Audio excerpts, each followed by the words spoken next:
rassemble. N'est-ce pas? Eh bien, c'est évidemment une explosion révolutionnaire.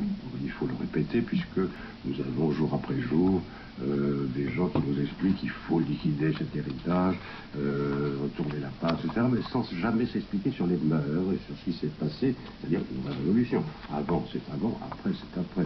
Donc Mais avant, on cogitait surtout et on parlait du corps et du sexe en termes politiques. Je parle du sujet qui nous rassemble. On va parler de Mao Tse-tung. Alors là, ce sera une discussion, ce sera une émission sur la Chine ou sur le gauchisme en général, ça n'a peu importe. En tout cas, dans la vie dite privée des individus, ça a été une explosion considérable. On n'imagine pas. Comme à l'époque, il n'y avait pas ce qui va venir plus tard, c'est-à-dire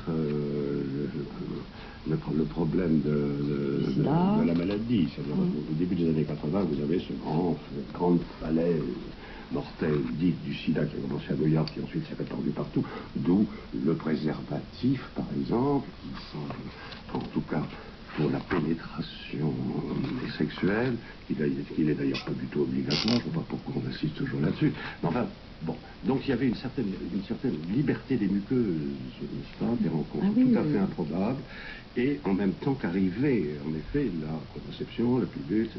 Donc vous avez en quelques années avant 68, une libéralisation tout à fait impressionnante, qui d'ailleurs déchaîne d'abord le mouvement homosexuel masculin, qui fait ses premiers pas là, et alors qu'on n'en avait jamais entendu parler. Nous en sommes aujourd'hui au défilé de la Gay Pride, qui fait un boucan terrible qui m'empêche de travailler l'après-midi.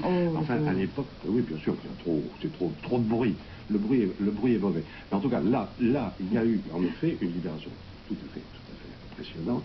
Et alors, pour les femmes, n'en parlons pas. On passe de la préhistoire à l'histoire de notre temps.